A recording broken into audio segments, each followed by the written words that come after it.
Bonjour à tous. En ce matin béni du dimanche 10 mai, on peut vraiment rendre grâce à Dieu d'avoir eu de si belles journées pendant toute cette période de confinement.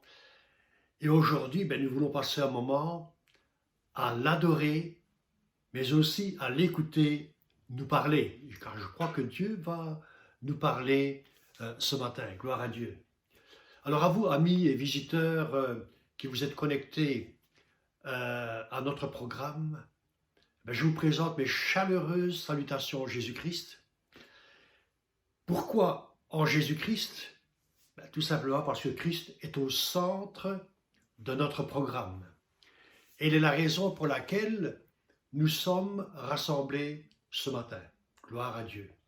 Alors prions ensemble afin que Dieu dispose nos cœurs et à recevoir la parole et tout ce qu'il a à nous donner et qu'il nous bénisse. Je vous invite à vous incliner et à prier avec moi. Seigneur, merci de bénir ce culte. Merci Seigneur mon Dieu de bénir tous ceux qui sont en ce moment rassemblés devant leur écran TV. Et je prie Seigneur mon Dieu que tu ouvres leur cœur, que tu les touches par ta grâce, que tu viennes au secours de ceux, Seigneur mon Dieu, qui en ont plus besoin. Et je pense à ceux qui peut-être ne peuvent pas se joindre à nous. Seigneur, accompagne-les, bénis-les et remplis-les de ton amour. Nous te disons merci déjà d'avance pour ce magnifique cadeau que tu nous fais de ta présence. Que ton nom soit glorifié. Amen. Nous allons maintenant laisser le Seigneur nous parler au travers de ce temps où nous allons adorer Dieu. Et j'invite l'équipe de louange à venir se joindre à nous. Bonjour à tous, j'espère que vous allez bien en ce premier dimanche du mois de mai. Et vraiment, j'espère que vous avez cette espérance comme moi que nous allons traverser, que nous allons sortir vainqueurs de ces moments de confinement. Et j'aimerais bien à travers ces chants que j'ai choisis aujourd'hui, qu'on se souvienne que Dieu est bon et que sa grâce envers nous dure à jamais. Alors je vous invite à m'accompagner pour ce premier chant, Dieu tu es bon.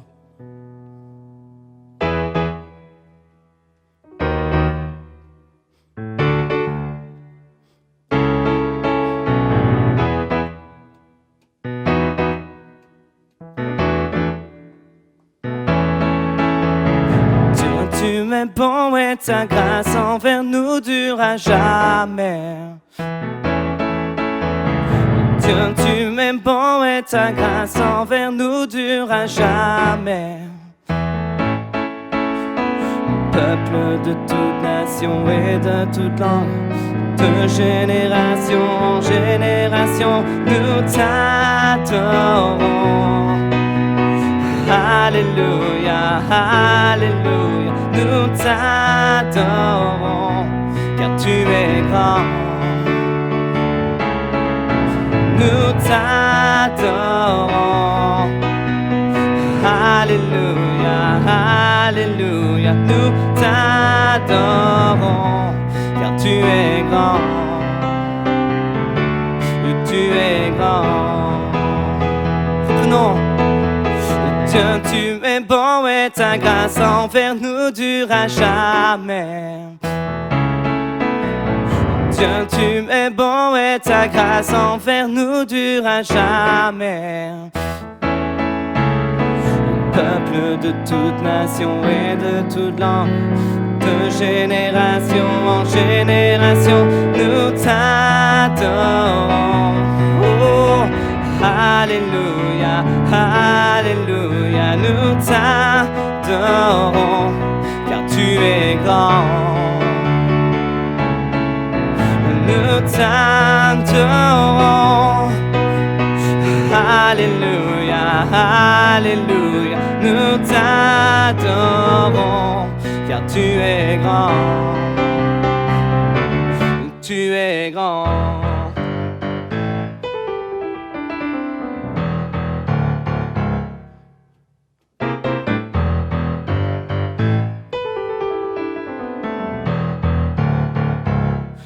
Tu es bon et en tout temps, et en tout temps. Tu es bon, tu es bon et en tout temps, et en tout temps. Tu es bon, tu es bon et en tout temps, et en tout temps. Tu es bon, tu es bon et en tout temps, et en tout temps. Tu es bon. Dieu, tu es bon et ta grâce envers nous durera jamais. Dieu, tu es bon et ta grâce envers nous durera jamais. Peuple de toute nation et de toute langue, de génération en génération, nous t'adorons. Alléluia, alléluia, nous t'adorons, car tu es grand. Nous t'adorons. Alléluia, alléluia, nous t'adorons, car tu es grand. Tu es grand, oh, tu es grand.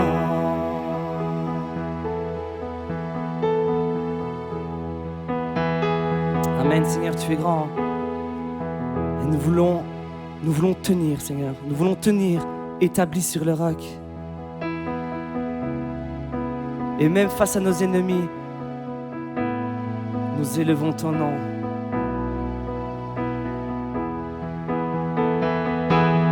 Nous tiendrons établis sur le roc. Face à nos ennemis, nous élevons ton nom. Avançons, même au cœur de la nuit, les yeux fixés sur toi, le jour se lèvera. Nous tiendrons, établis sur le roc. Face à nos ennemis, nous élevons ton nom. Avançons, même au cœur de la nuit, les yeux fixés sur toi, le jour se lèvera. Seigneur, tu m'as choisi pour porter du fruit, et que je sois un jour semblable à toi. Je veux persévérer, je te verrai face à face. Nous tiendrons établis sur le roc. Face à nos ennemis, nous élevons ton nom. Avançons, même au cœur de la nuit, les yeux fixés sur toi, le jour se lèvera. Seigneur, tu nous envoies comme tes témoins, et de ton Saint-Esprit tu nous as oint. Je veux persévérer, je te verrai face à face. Nous tiendrons établis sur le roc. Face à nos ennemis, nous élevons ton nom. Avançons, même au cœur de la nuit, les yeux fixés sur toi, le jour se lèvera. Les yeux fixés sur toi, le jour se lèvera. les yeux fixés sur toi, le jour se lèvera. Ah oui Seigneur, nous voulons avoir les yeux fixés sur toi Seigneur ce matin. Oh Seigneur, même au cœur de la nuit Seigneur, nous voulons élever ton nom. Merci Seigneur.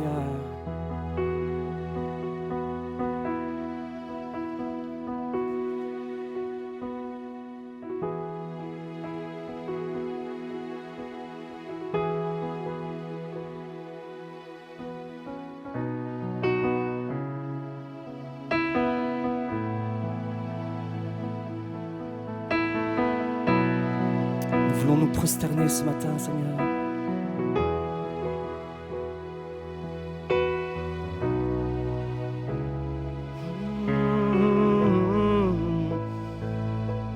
Oh Seigneur, merci Jésus.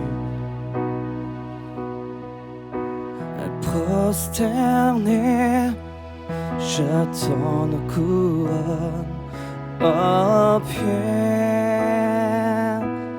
de Jésus. Oh, quelle grâce et quel amour aux pieds de Jésus. Prosterné, prosterné, je donne couronne aux pieds de Jésus. Oh, quelle grâce et quel amour aux pieds de Jésus. Nous chantons Saint, Saint, Saint.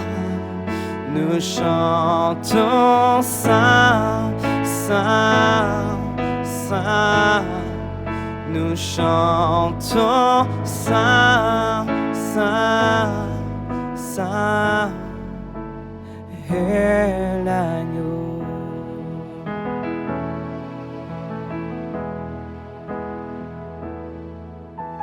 Prosterné, je donne couronne aux pieds de Jésus. Oh, quelle grâce et quel amour aux pieds de Jésus. Nous chantons Saint, Saint, Saint. Nous chantons Saint, Saint, Saint. Nous chantons Saint, Saint, Saint. Et l'agneau. Oui, nous chantons Saint, Saint, Saint. Nous chantons Saint, Saint, Saint. Nous chantons Saint, Saint, Saint. Et l'agneau. Seigneur, tu es saint.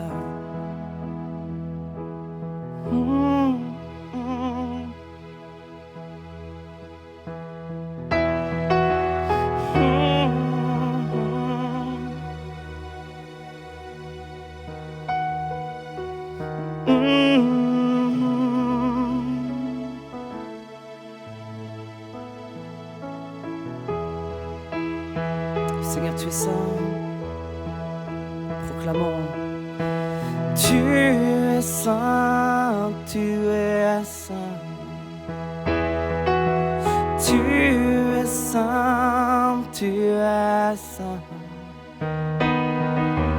Tu es saint, tu es saint.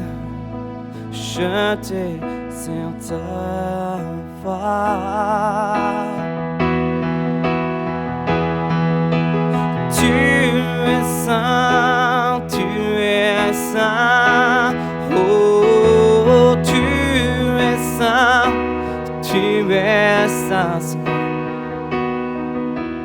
Tu es saint, tu es saint, je désire te voir. Élevé au plus haut des cieux, rayonnant de l'éclat de ta gloire, répands ton amour, ta force, alors que nous chantons. Tu es saint, élevé au plus haut des cieux, rayonnant de l'éclat de ta gloire, répands ton amour, ta force, alors que nous chantons. Tu es saint.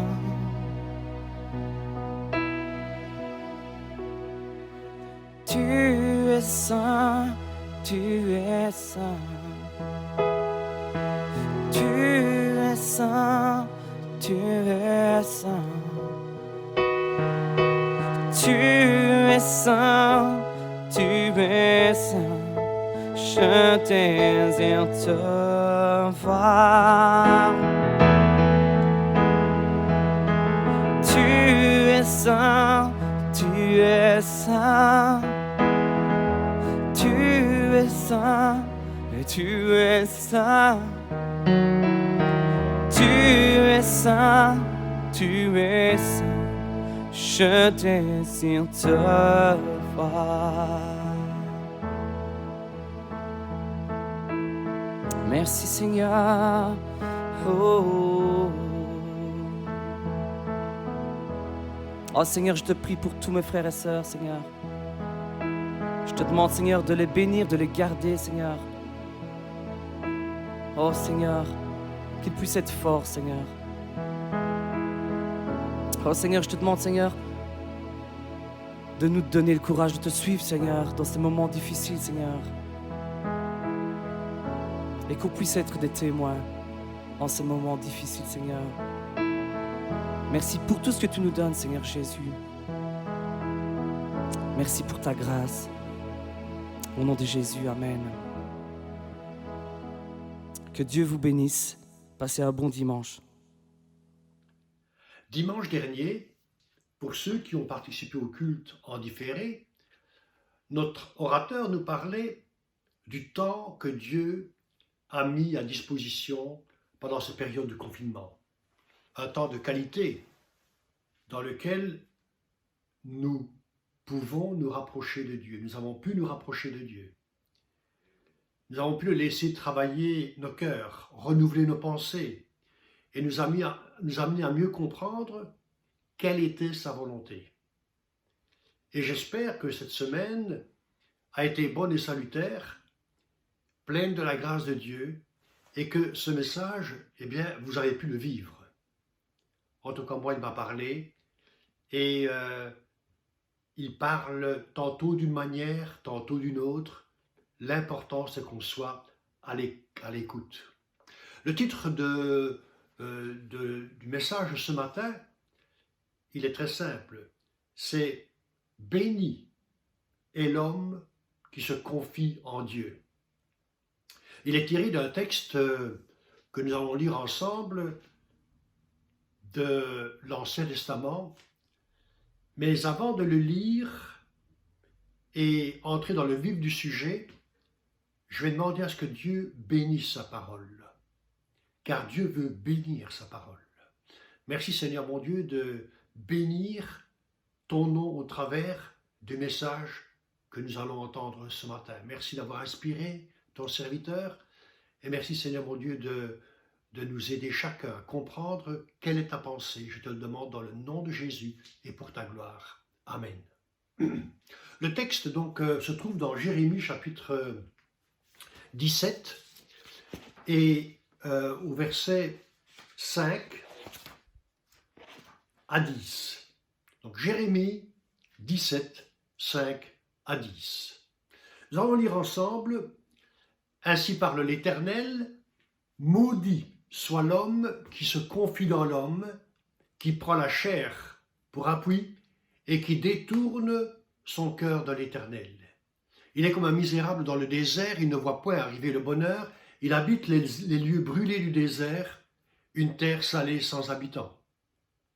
Béni soit l'homme qui se confie dans l'Éternel et dont l'Éternel est l'espérance. Il est comme un arbre planté près des eaux et qui étend ses racines vers le courant. Il n'aperçoit point la chaleur quand elle vient et son feuillage reste vert. Dans l'année de la sécheresse, il n'a pas de crainte et il ne cesse de porter du fruit. Amen. Nous nous arrêtons là. Ce sera donc plutôt la lecture de Jérémie 17, 5 à 8. Alors il y a dans ce texte deux mots qui nous interpellent et que nous devons essayer de comprendre ensemble. Maudit ou béni. Ou si vous voulez, les noms malédiction ou bénédiction.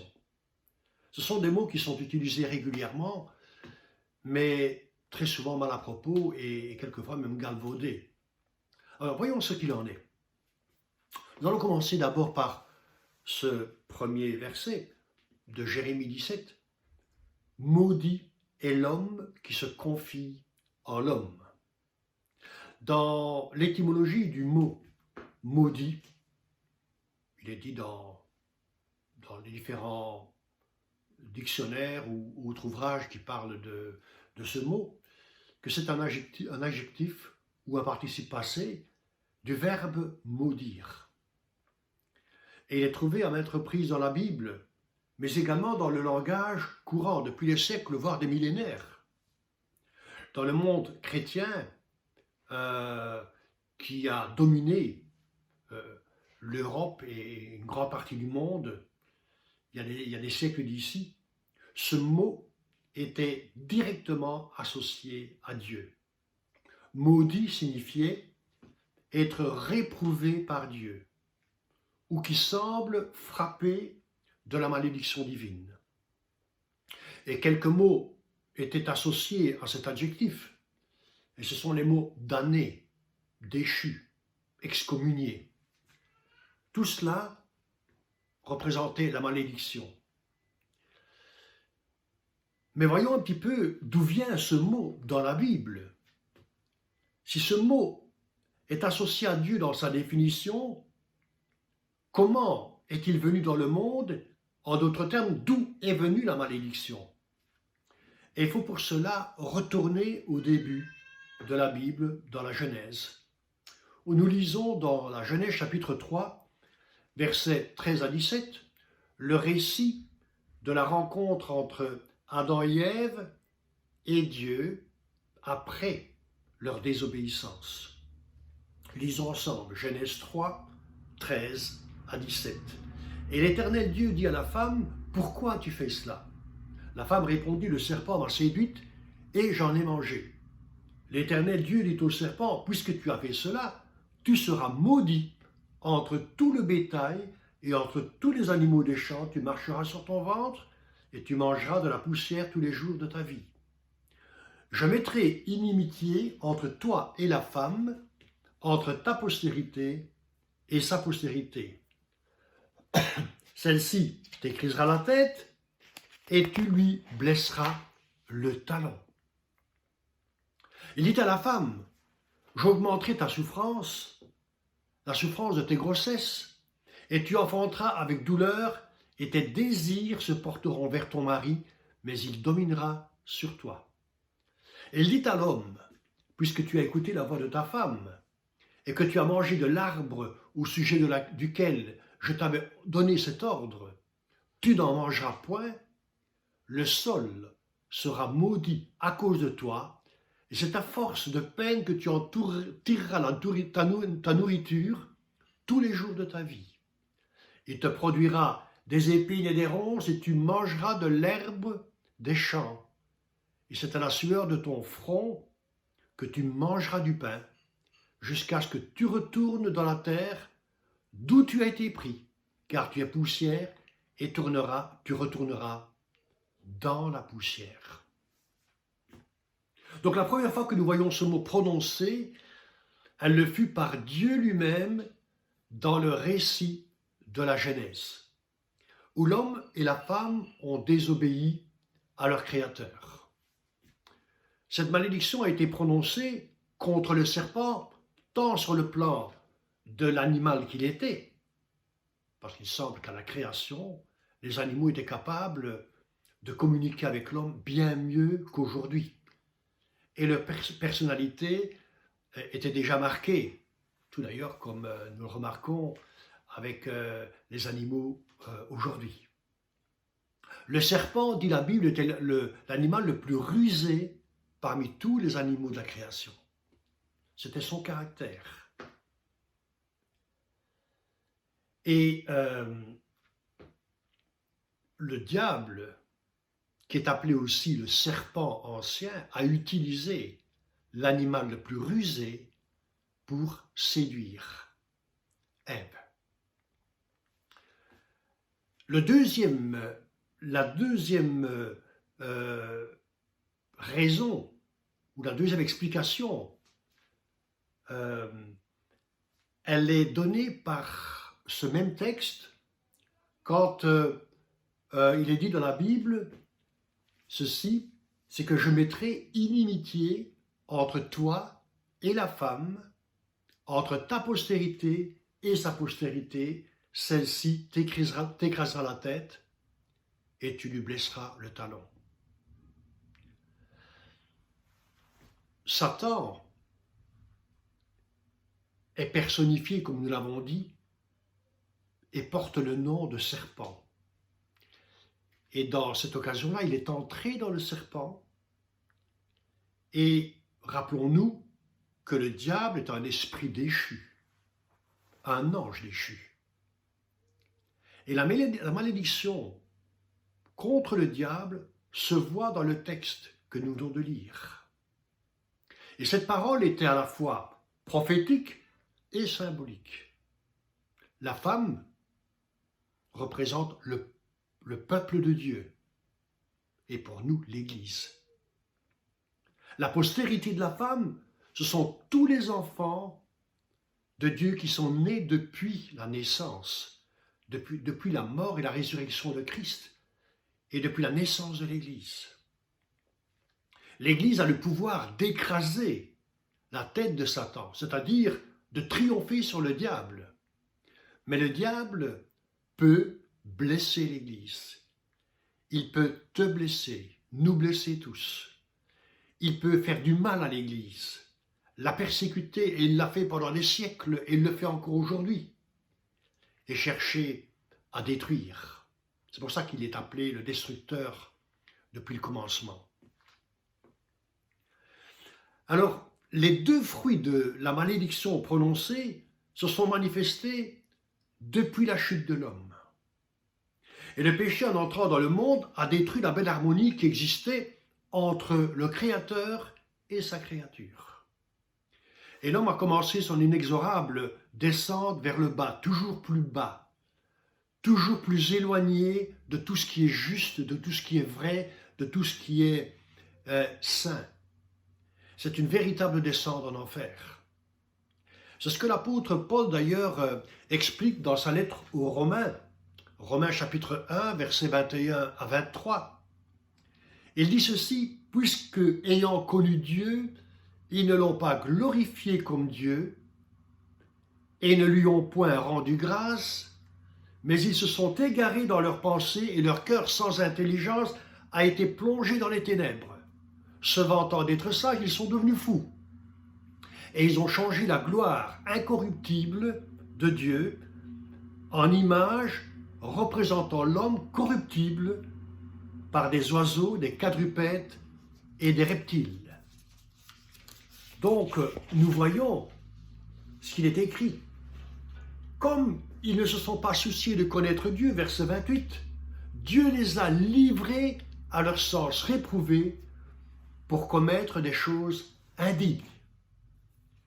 Donc, la Bible nous parle très clairement dans Romains 1, 28 à 31 cette fois-ci, que l'homme, parce qu'il s'est détourné de Dieu, a sombré dans les ténèbres. Il a commencé à faire des choses indignes devant Dieu, mais indignes devant les hommes aussi. Et il le dit au verset 29 à 31, étant rempli de toute espèce d'injustice, de méchanceté, de cupidité, de malice, plein d'envie, de meurtre, de querelle, de ruse, de malignité, rapporteur, médisant, impie, arrogant, hautain, fanfaron, ingénieux au mal, rebelles à leurs parents, dépourvus d'intelligence, de loyauté, d'affection naturelle et de miséricorde. Mais n'est-ce pas le panorama du monde actuel, de la vie des hommes aujourd'hui, qui, s'étant éloignés tellement de Dieu, ne peuvent faire autre chose que d'entrer dans la spirale de la violence et du mal. Et c'est pour ça que le diable est devenu le maître de l'homme et le maître du monde. Plusieurs textes de la parole de Dieu nous le confirment. En s'éloignant de Dieu, en ne glorifiant pas Dieu comme le Créateur, l'homme a ouvert la porte de son cœur et de son âme à Satan, qui est devenu son maître et peut le contrôler, le dominer, le détruire. Regardons quelques textes qui nous le confirment dans la parole de Dieu. Matthieu chapitre 4, versets 5 à 7. Il est dit ceci: lors de la tentation de Jésus, après son jeûne dans le désert, le diable l'ayant élevé lui montra en un instant tous les royaumes de la terre. Et lui dit: je te donnerai toute cette puissance et la gloire de ces royaumes, car elle m'a été donnée, et je la donne à qui je veux. Si donc tu te prosternes devant moi, elle sera toute à toi. Un autre verset de la parole de Dieu, c'est dans Première épître de Jean, au chapitre 5, verset 19, dit ceci: nous savons que nous sommes de Dieu et que le monde entier est sous la puissance du malin. Alors le diable ne bluffait pas quand il parlait de son pouvoir et de sa puissance. Il a obtenu cette puissance à cause du péché existant dans le cœur de l'homme, à cause du péché qui est entré dans le monde. Et le péché est devenu le levier du diable. C'est par là qu'il agit et qu'il contrôle le monde et qu'il tient les hommes en captivité. Comment un homme peut-il être réduit à devenir esclave? Je vais vous citer quelques esclavages: de la boisson, de la violence, de l'impureté sous toutes les formes. Comment les guerres naissent-elles, si ce n'est à cause de la méchanceté du cœur de l'homme et du prince de ce monde qui dirige les hommes les uns contre les autres? Mais j'aimerais quand même vous donner, par rapport à cette définition de la malédiction, une bonne nouvelle, chers amis. Chère Église, chers auditeurs et téléspectateurs, c'est que nous avons été délivrés de l'emprise du malin, de la puissance de Satan, grâce à Jésus-Christ. Il est notre champion, notre libérateur, et il est le sauveur du monde. L'apôtre Paul, dans Galates 3, 13, nous dit ceci: Christ nous a rachetés de la malédiction de la loi, étant devenu malédiction pour nous, car il est écrit: maudit est quiconque est pendu au bois. Alors Jésus a été déclaré maudit par la loi et par les hommes à cause du châtiment par lequel il devait mourir. En mourant sur la croix, c'est notre malédiction qu'il a crucifiée. C'est notre salut qu'il a accompli. Parce qu'en mourant, Jésus dira: tout est accompli. Et Jérémie, chapitre 5,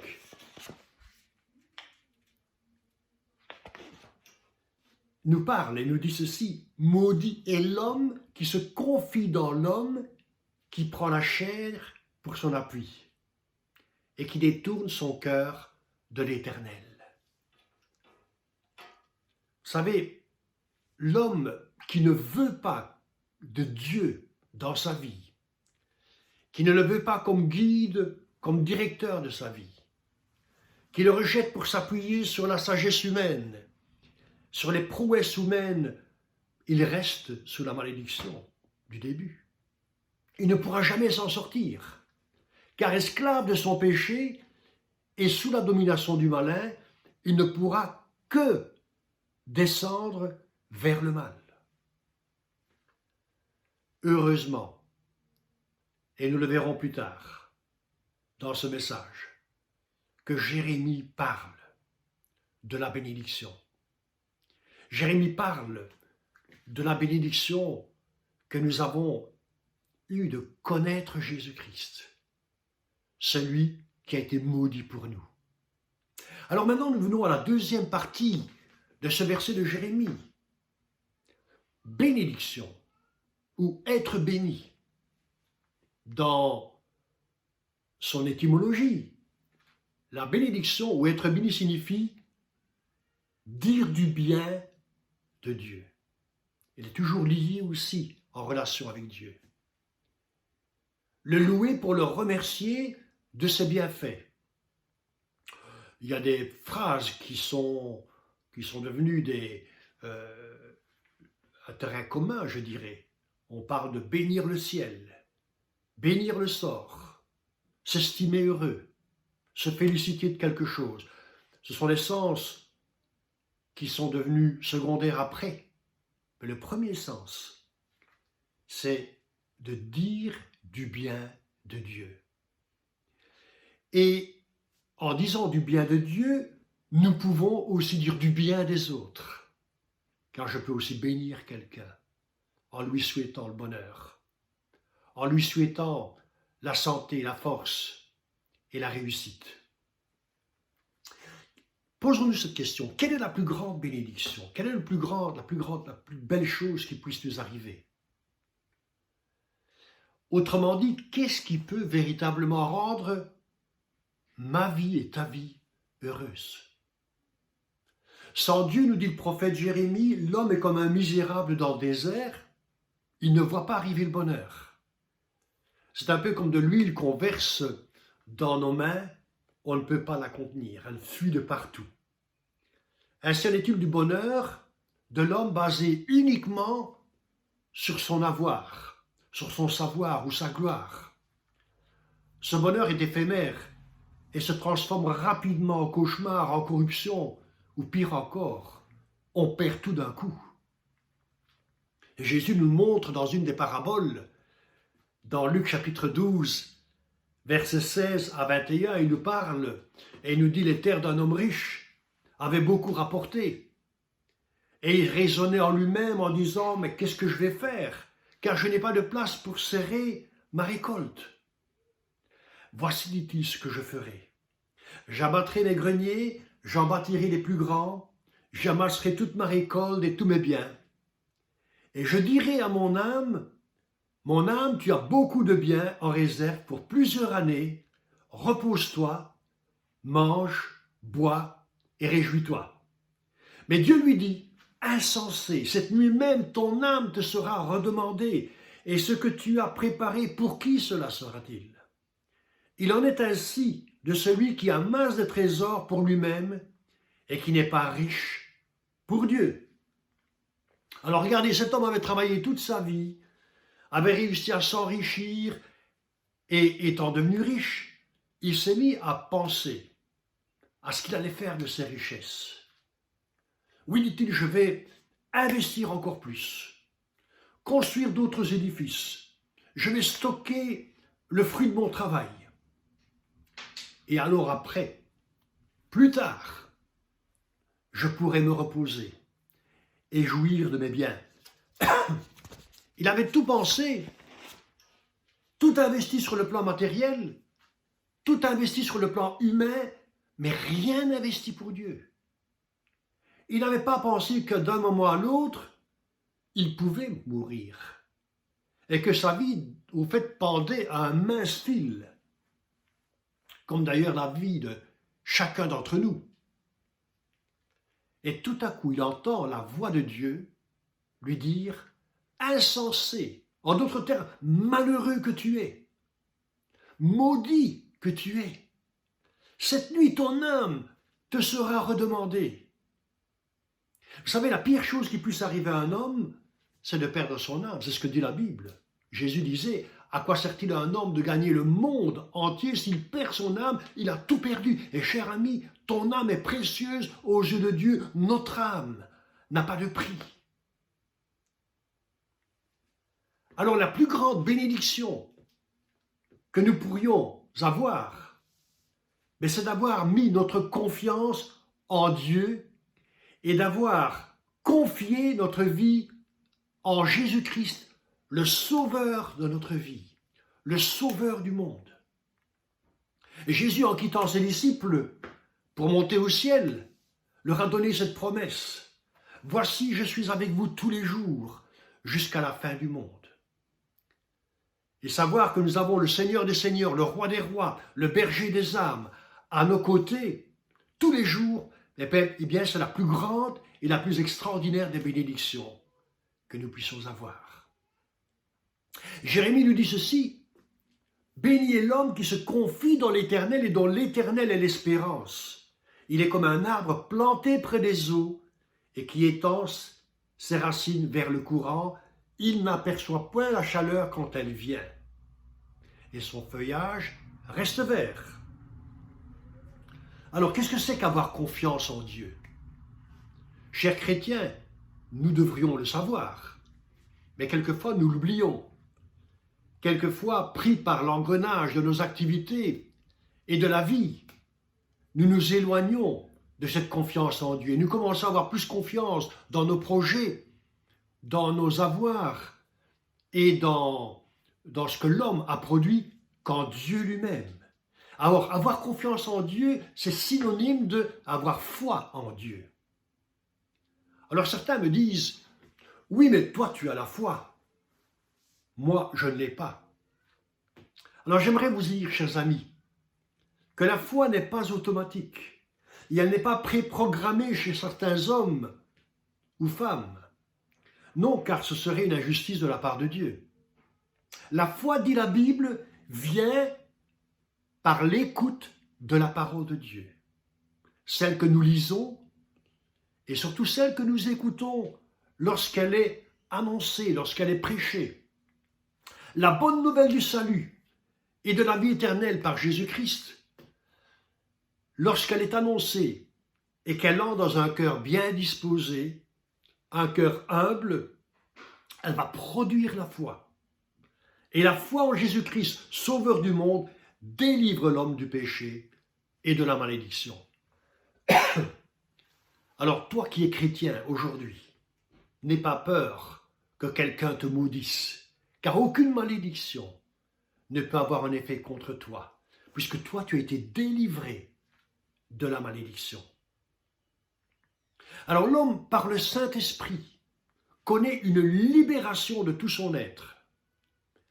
Et il y a quelque chose qui se passe, que j'ai connu personnellement lorsque je me suis converti, et que seul Dieu peut donner, c'est que l'homme découvre la véritable paix, la paix de son âme. Il est en sécurité, il sait qu'il est sauvé, il sait que son nom est inscrit dans le livre de vie.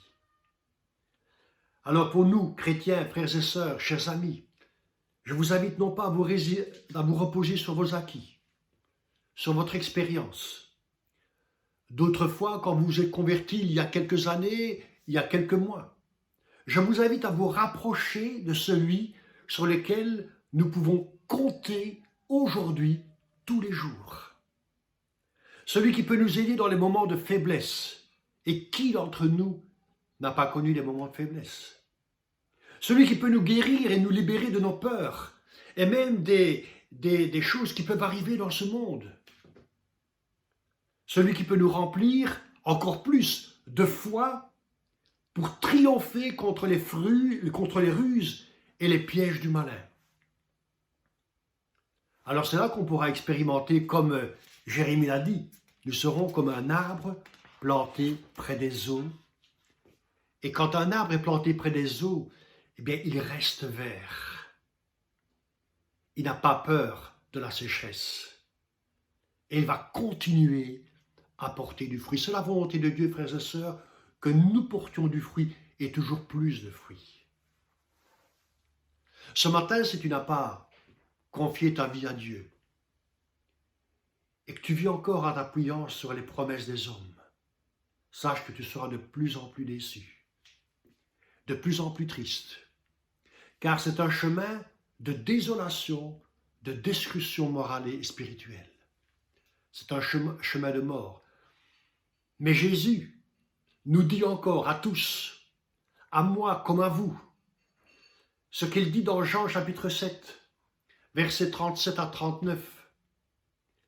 Si quelqu'un a soif, qu'il vienne à moi et qu'il boive. Celui qui croit en moi, des fleuves d'eau vive couleront de son sein, comme dit l'Écriture. En d'autres termes, cher ami, en donnant notre vie à Dieu, en croyant en Jésus-Christ, en nous confiant à lui, nous allons développer en nous une faim et une soif de la justice de Dieu, une faim et une soif de le connaître, une faim et une soif de vivre en communion avec lui, en harmonie avec lui. Et qu'est-ce que ça va produire? C'est que Dieu va nous remplir de cette eau vive, et cette eau vive va déborder, et nous allons devenir nous-mêmes une bénédiction pour les autres, une bénédiction pour notre famille, une bénédiction pour la société. Alors, Église de Jésus-Christ, c'est la volonté de Dieu que tu deviennes une bénédiction pour ton prochain. Sois rempli de la grâce de Dieu, de l'amour de Dieu et de la paix de Dieu. Prions quelques instants maintenant. Seigneur, nous avons entendu ta parole qui est esprit et vie, ta parole qui est la vérité, ta parole qui nous rappelle qu'il y a plus de bonheur à te connaître, à vivre avec toi, que tout ce que nous pourrions posséder dans ce monde. Et je prie, Seigneur, pour celui qui ce matin peut-être ne te connaît pas, celui ce matin qui est comme un malheureux, comme un misérable dans le désert, qui n'a pas encore connu le bonheur, qu'il puisse le découvrir en se tournant vers toi, qu'il puisse le découvrir en ayant foi en Dieu, parce que la foi vient alors qu'il écoute ta parole. Seigneur mon Dieu, bénis-le, touche-le, sauve-le, délivre-le du malin. Et si le malin a été son maître toute sa vie et l'a rendu esclave de tellement de mauvaises choses, Seigneur, toi, tu es venu pour détruire les œuvres du diable, tu es venu pour libérer les captifs, tu es venu, Seigneur mon Dieu, pour publier une année de grâce, c'est-à-dire donner ta bénédiction à tout homme et toute femme qui honnêtement s'approche de toi. Seigneur, bénis l'Église qui est réunie maintenant, et bénis chacun de mes frères et mes sœurs, remplis-les de ton esprit, remplis-les de ta grâce, et donne-nous, Seigneur, encore une semaine bénie dans ta présence. Je te le demande au nom de Jésus. Amen. Chers amis, je vous salue encore une fois. Passez une belle semaine, que Dieu vous bénisse. Et nous allons maintenant écouter un chant que va interpréter mon épouse Ina. Dieu vous bénisse. Bien-aimés dans le Seigneur, je vous salue dans le beau nom de notre Seigneur Jésus-Christ. Alors ce matin, j'aimerais vraiment vous encourager par un chant que je vous interprétais et aussi à placer toute votre confiance en Jésus. Jésus qui est votre joie aussi.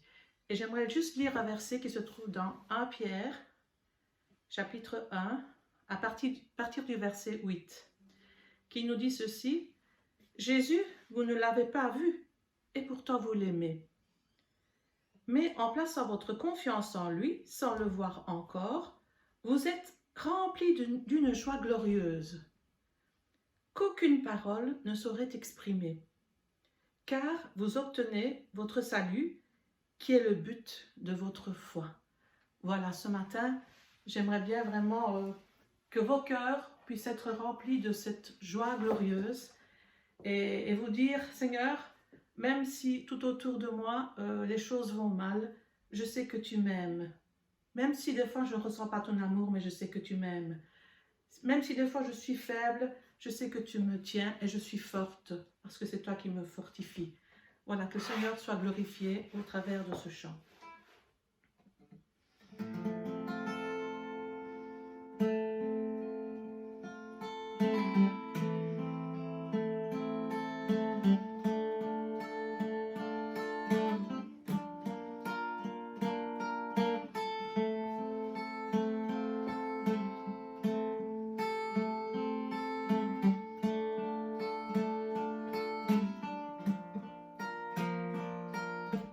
Des voix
j'y crois.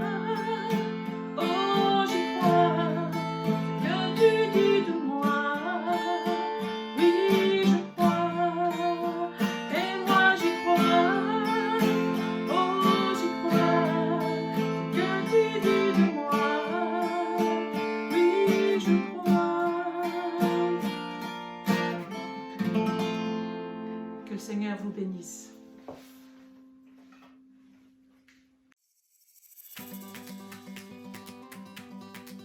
Bonjour, j'espère que tout le monde va bien, que ces moments ne sont pas trop compliqués et que vraiment on puisse s'en servir pour se rapprocher du Seigneur et vraiment avoir une communion avec lui. Et bientôt on va se revoir et ce sera une joie immense. Vous me manquez vraiment beaucoup et je me réjouis de vous voir. À bientôt. Coucou! Et bien voilà, nous profitons de ce moment pour vous saluer, pour vous dire que nous allons bien, que nous profitons également de cette belle journée ensoleillée pour une belle balade. Nous sommes dans le bois de Ivo Ramet, près d'où j'habite. Et voilà, c'est juste merveilleux. Que nous puissions aussi finalement savourer ces moments pour se retrouver finalement avec nos proches et surtout profiter de la créature que Dieu nous a donnée et de l'essentiel de la parole de Dieu qui est vraiment notre force et qui nous relève, peu importe les circonstances que nous pouvons vivre, parce que nous sommes amenés à des épreuves comme tout le monde, mais le Seigneur est là avec nous et il nous guide. Et c'est vraiment sur quoi nous voulons vraiment nous baser et c'est bien sûr notre foi. Donc je veux vraiment vous encourager. Dieu te bénit et te garde, il rayonne sur toi, il t'accorde sa grâce, ton Dieu se tourne vers toi, te donne paix.